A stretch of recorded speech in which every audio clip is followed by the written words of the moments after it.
From time to time, an event happens which changes everything. A major war, a natural disaster, a terrorist atrocity, a pandemic. Occasionally, even as they're unfolding, we know nothing can ever be quite the same again. Perspectives are altered forever by a seismic shift. Looking back, we can often see how this marked the beginning of something new, and probably also reshaped us. As we return to the story of Moses, the first of the so-called prophets, a figurehead for his own people who also spoke out for God, we are on the brink of one such happening. Since God called him in the wilds of Midian, Moses, with the help of his older brother Aaron, has been in direct negotiation with Egypt's ruler to free his ethnic group from slavery.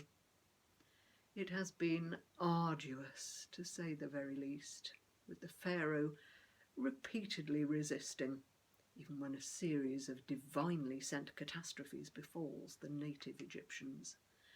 But the last straw is coming, and a perpetual, organic memorial to this point of no return is about to be established. It may have taken an age, but as suddenly as the collapse of Soviet Russia or the destruction of the Berlin Wall, the intense suffering of God's cherished people is, at last, about to end. It was like we'd never been apart then, even though it had been years, and on the journey back, with his Midianite wife Zipporah and the kids I'd never met, he told me about his mission, should I say commission, about the bushfire and the voice. After him dispatching the gangmaster, well, I suppose I wasn't entirely surprised God had noticed him. He had a natural affinity with his own just below the surface. God saw it all right, even if Moses was unsure. And after all, hadn't he been pulled from the waters as a baby and raised in Egypt's most secure household? So, well, our partnership, strange for an educated man like him to need a spokesman, but I guess it just felt awkward, him being nominally Egyptian and that. It's not as if he didn't speak the lingo or know the ways of the court. As for me, well, fresh from the school of hard knocks I'd learned to stand up for myself, survival tactics. I wasn't intimidated by Pharaoh and his bully boys. So Moses meditated and relayed God's instructions to me. I spoke. Of course, things got increasingly tense. The autocrat who reckoned himself a god, he wasn't going to just let the serfs quit. Vital to the economy they were, even if they were despised. At first, Moses tried out some impressive party tricks, turning the river to blood, wow, or making his gnarled old staff into a snake. But the king's conjurers, they had that down, they could easily match those. Next, blow after blow, our God battered the home team with signs and wonders that Pharaoh's magic circle had no answer for.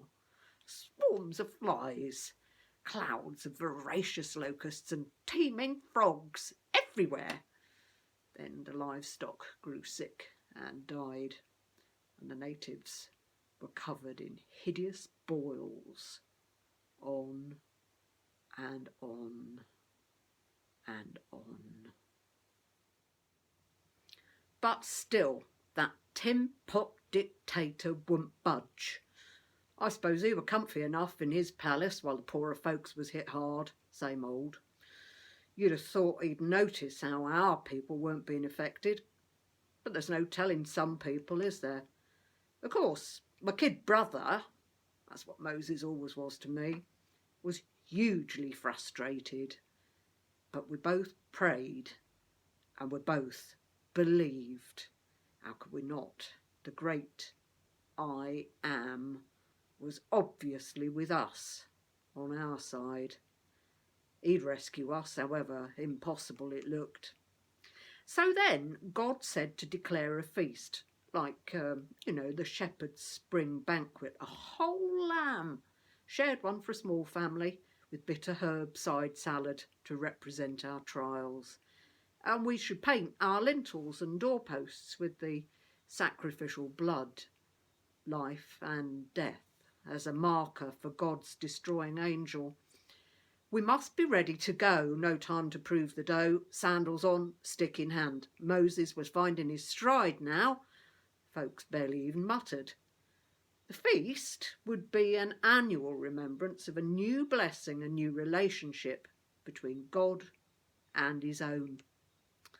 This would be the last night for us in Egypt, you see. The night our people must never forget, when God annihilated our abusers and broke open our exit route. It were time to stand up and be counted, time to recognise who we were, the inheritors of God's promise, not forgotten and never forgetting. We didn't know exactly what lay ahead, but for now, the Israelites, that's the descendants of Abraham, Isaac and Jacob, we were united, given value by God's steadfast love. Confident we were that this was the night. At the very climax of targeted disasters, God decrees a very particular feast. It's in recognition of his supremacy, but it also provides vital nourishment for the expedition ahead. With the help of his brother, Moses takes up the reins of a different, rather unwieldy vehicle. Responding to God's call, he initiates a long phase of growth and discovery, during which the Israelites' unique identity will be set in stone. It will hardly be a walk in the park, though. Human beings are even less manageable than sheep.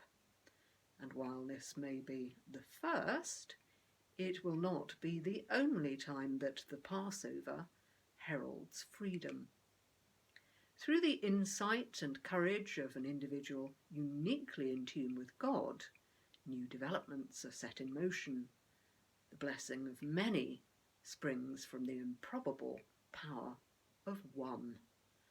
And the children of Israel, their heirs and successors, would never be the same again.